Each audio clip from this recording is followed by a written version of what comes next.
Come thou fount of every blessing, tune my heart to... Welcome to Retain, Revise, or Retire. Today we're going to get into 5 more hymns. Also looking kind of still on the sort of militant Lord's Youth Battalion, Behold a Royal Army sort of bent. But, we'll see what we think. So we want to increase faith in and worship of Heavenly Father and His Son Jesus Christ, teach the core doctrine of the gospel with power and clarity, invite joyful singing at home and at church, comfort the weary and inspire members to endure in faith, and unify members throughout the church. All right, let's jump into our first one. 256, As Zion's Youth in Latter Days. All right, so this is text by Susan Evans MacLeod. Music, Irish melody. Very good. As Zion's youth in latter days, we stand with valiant heart, with promise shining in our eyes, resolved to do our part. Upon a noble past we build, the future fills our view. We face the challenge of our day and pledge we will be true. Yeah, like a lot of Irish melodies. It's very, very singable and memorable. I like it. It's hard to select this one for a sacrament meeting. It's just specifically talking just about the youth, people who are not the youth are singing as Zion's youth in latter days. Promise shining in our eyes. Anyway, but good lyrics. Upon the noble past we build, the future fills our view. Yeah. This idea of heritage, but also looking to the future, like some of these other recent hymns have been. The truths and values we embrace are mocked on every hand. Holy moly true. Gosh, and when did she write this? Let's see. She's probably still around. She was born in 1945. So it had to be before 1985, obviously. That's when this came out. So that was true in the 80s. Boy, is it true now.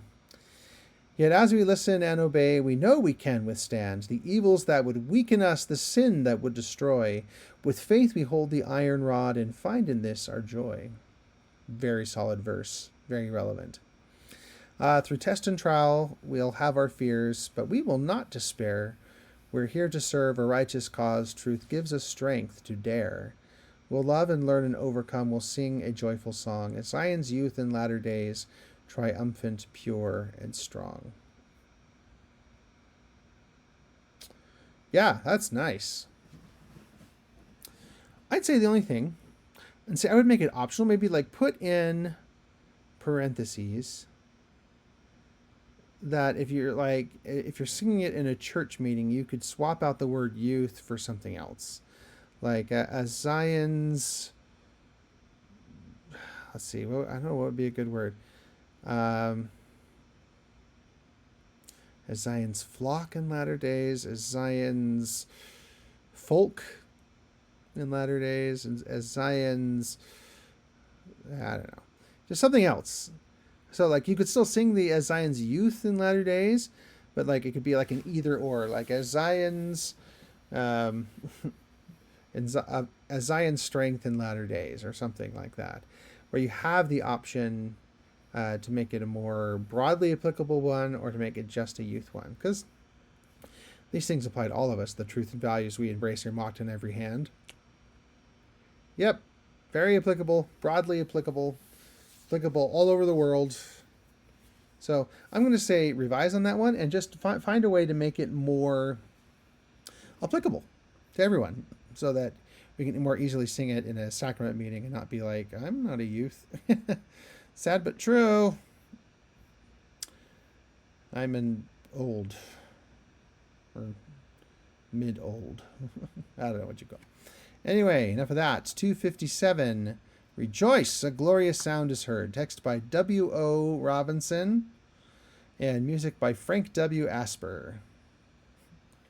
I don't know if I'd go by W.O. if those are my initials. I wouldn't be like, I am W.O. Whoa, Robinson. Anyway, I'm sure he's a pleasant fellow who wrote this text. I don't really know this one, so I'm going to bring in our friend the accompaniment.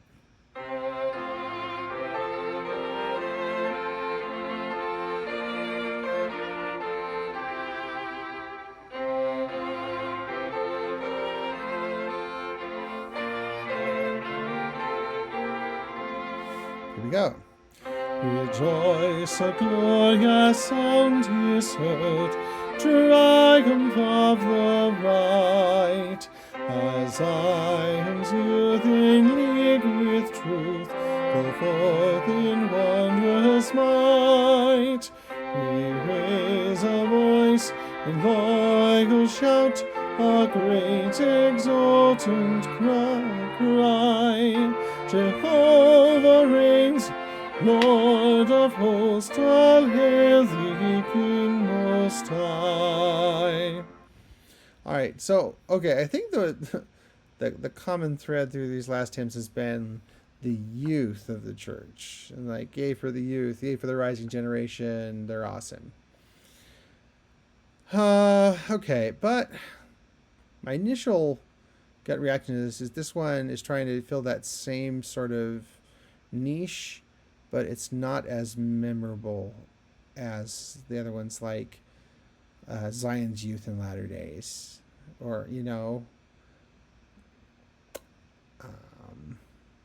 or so the youth of Zion falter. Yeah, I don't know. There's just it doesn't kind of have that extra memorable factor. But let's look at the other verses.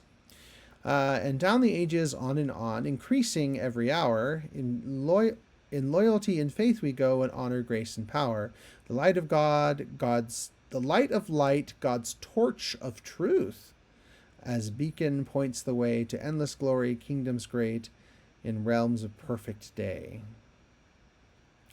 Arise and sing, ye sons of men, O praise and honor give.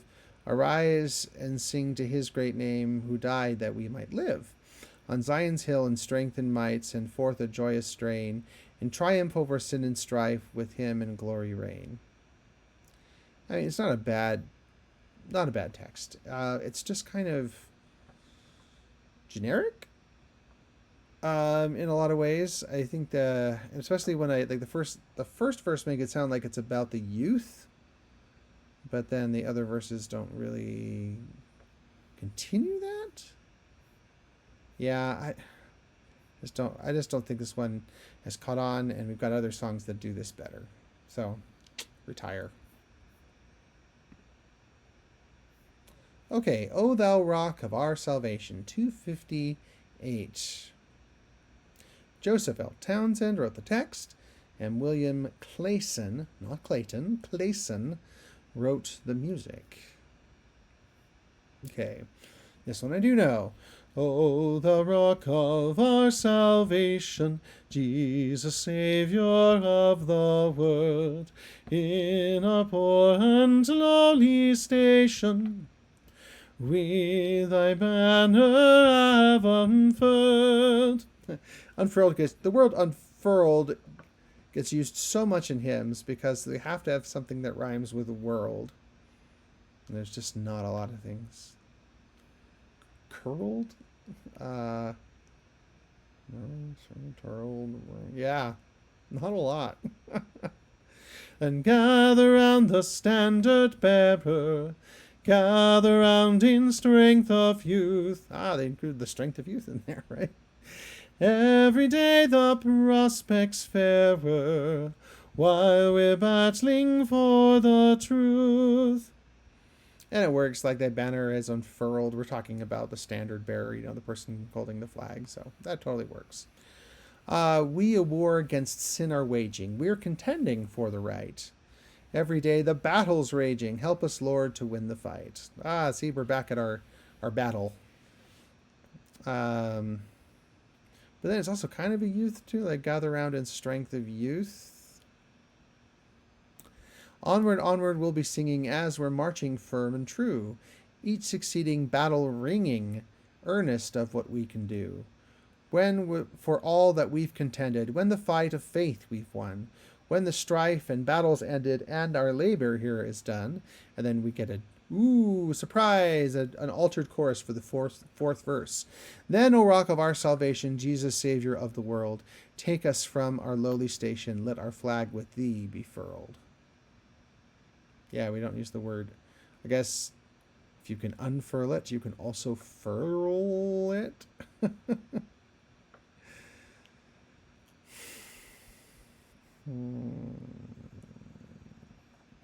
This is an interesting case.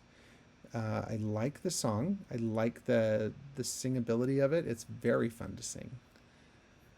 I don't know that it is as strong as some of the other ones that we already have. They're kind of the same metaphor, the fight with sin.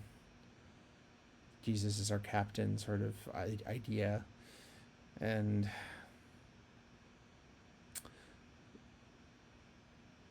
some of the language is really just kind of old. Like we're talking about, let our flag with thee be furled. This is kind of a weird thing to say. Yeah, like I expect a better like image there at the end, like taking us home to heaven sort of thing. Like let our flag with thee be furled. Just doesn't really do it for me. But like, could we update the text somewhat? Because I really do love the music, and I think it has gotten decent play in the church. I've heard it sung in general conference. All right, that's what I'm going to say. I'm going to say revise, and let's just take a look at the words. Let's update some of the words. Let's make it a little bit more. Teaching some of those core doctrines, because sometimes we get in, with these, it's just kind of like yay, rah rah rah, go, and that is one of the criteria that we need to comfort the weary and inspire endurance.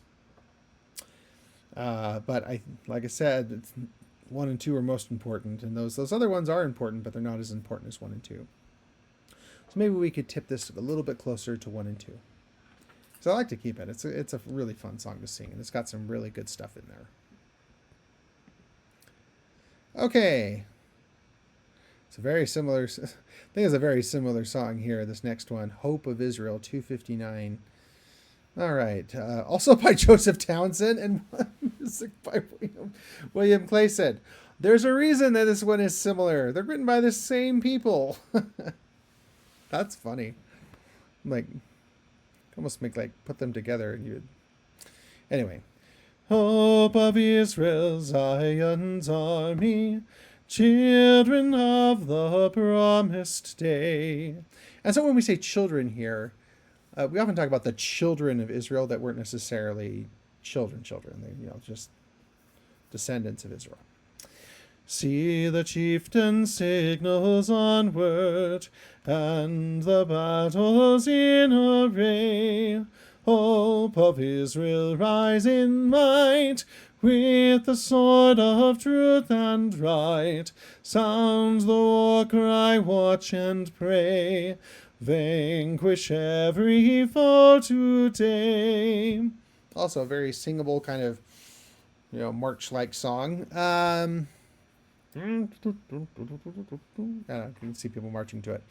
I like the metaphor there. We talk about the sword of truth and right. Talk about the armor of God. We take the sword of the Spirit, which is sword of truth and right. Same thing, I think. See the foe in countless numbers, marshaled in the ranks of sin. Hope of Israel, on to battle. Now the victory we must win. Strike for Zion, down with error, flash the sword above the foe. Every stroke disarms a foeman. Every step we conquering go. I don't know if I love that verse. So it's kind of the language is kind of old fashioned, and I don't know if I love all the imagery. Like, okay, strike for Zion down with error, flash the sword above the foe. Every stroke disarms a foeman. Think of Ammon here, right? Am I wrong? No. Disarms him. Um, every step we conquering go. I could do without that verse. Soon the battle will be over. Every foe of truth be down. Onward, onward, youth of Zion. Thy reward the victor's crown. See, this one talks a lot about foes. Like foes, foes, foes. We're focusing on our foes. Uses the word foe a lot. Foe or foeman. And it ends, it's vanquish every foe today. I don't know. I think this one maybe leans a little bit too hard into the battle imagery on actually, because there's a lot of other ones that we've been looking at that I think walk this line a lot better.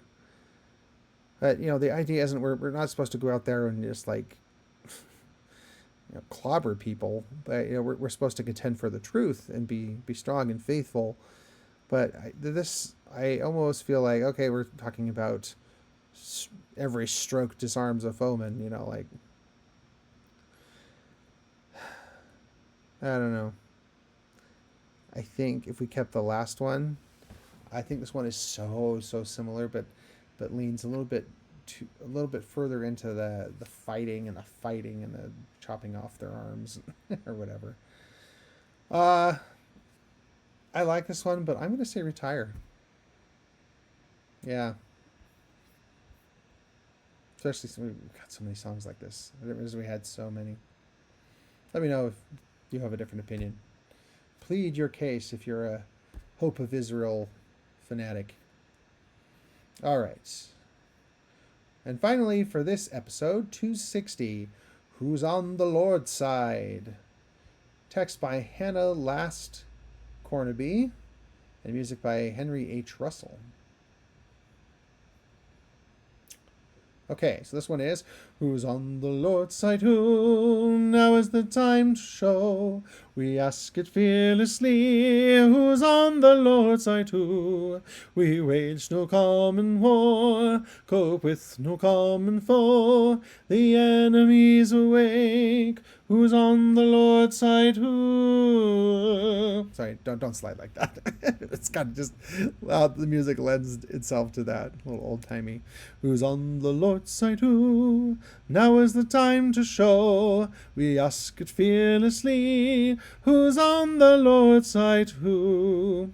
See that's one of those choruses that doesn't really add much to the overall thing. Like we've already asked this question multiple times in the verse, and we're going to ask it multiple times more.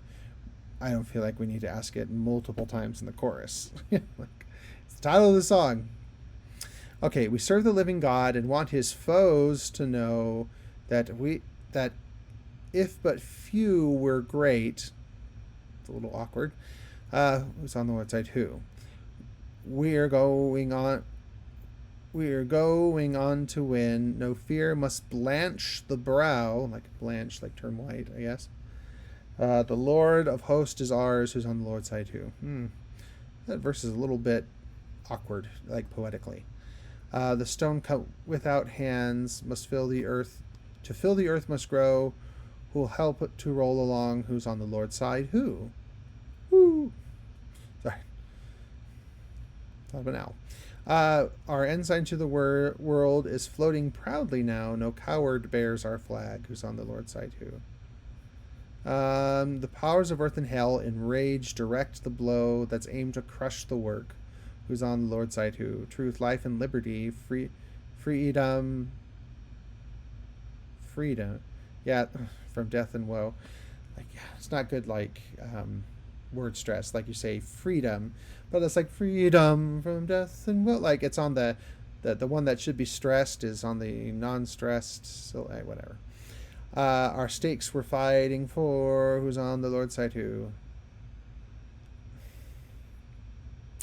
This hymn has some issues. I don't like a lot of the words are kind of awkwardly placed. There's some weird syllable stress going on. It also, it's kind of like the last one where it focuses a lot on, we want his foes to know we are going to win. No fear must blanch the brow.